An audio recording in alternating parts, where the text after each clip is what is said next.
상관없어 멋대로 생각해도 돼 막지 못해 널 사랑하기 때문에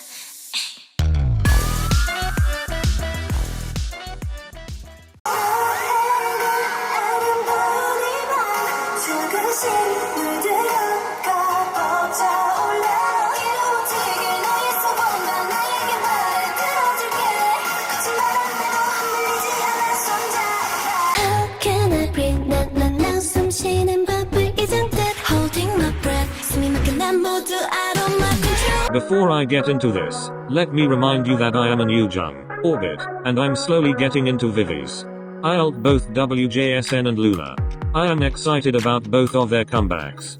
Keeping this in mind, I don't think Mnet fudged scores to put Wjsn at the top, just like I don't think Mnet fudged GP999 scores.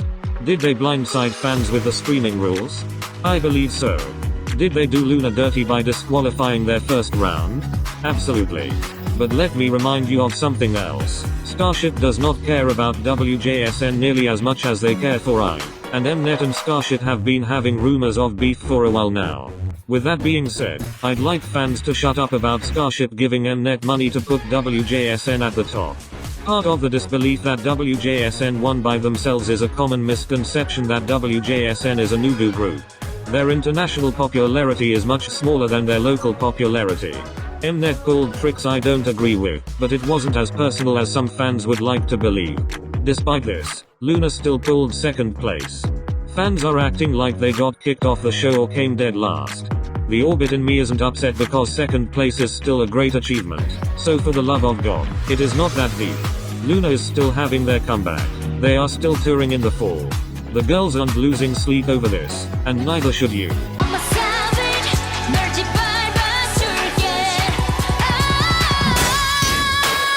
Black Mamba Bops. Forever was kinda cute but boring. Next Level was terrible. I still haven't made my mind up about Savage. Dreams Come True ain't everyone's faves. Illusion is peak hyperpop.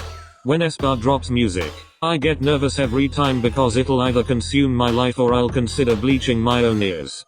I still have not recovered from energy, but my soul is healed when I listen to Lucid Dream. Their only song I don't enormously like or dislike is I'll Make You Cry. The chorus is a little much, but it's pretty catchy, so I'd score it in the middle. Yeppy Yeppy is iconic, yet Iconic was another miss. I should probably look into who writes and produces for them. All of their songs are definitely aespa-esque, but some just wear it so much better. Sometimes it works, and sometimes it just doesn't. At all. Wjsn did a great job of reloading Next Level. That's the kind of sound I'd love them to come out with. Experimental, but a little more digestible. I'm not going to name users here, but I saw a comment on a video complaining about how Good Boy Gone Bad wasn't included in the video creator's favorite comebacks of May. When they were asked why they were complaining, the user started listing the achievements Good Boy Gone Bad had earned. As a mower and an enjoyer of Good Boy Gone Bad, I was embarrassed.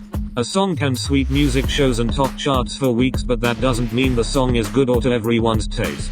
I thought this was simple logic, but I guess not. Just because you individually like a song and it does well commercially doesn't mean it's automatically good. I'd argue nothing makes a song objectively good because music is subjective by nature. Success means the song fills a niche in the market. Of course, if the video in question was discussing successful comebacks, Good Boy Gone Bad would absolutely deserve a spot. Be that as it may, that was not the topic of the video, meaning no song automatically deserved a spot in that video.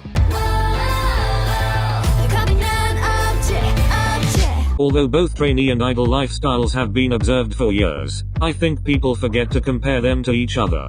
An idol was a trainee once upon a time. That means they went through those unending hours of practice and pressure to be perfect.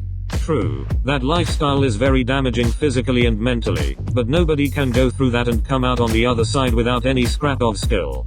They might have trained too excessively, but as long as the training was fruitful, I find it hard to believe idols are as untalented as they are perceived.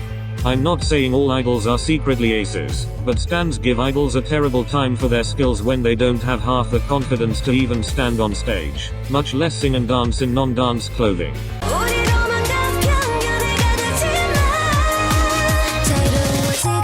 I know I'm in the minority here, but I use Apple Music to listen to music, and I have the biggest beef with how companies set up their artists' accounts. Apple Music has a singles and EP section, and an albums section. Tell me why most artists have albums in the EP section and EPs in the album section. Does it really matter? No, not really. Does it bother me? Yes, absolutely. I have many playlists, 19 as of the making of this video, and one of them is my K-pop master list.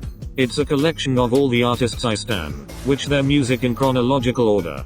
Nothing fills my soul more than listening to their music journey, beginning to present, without pausing.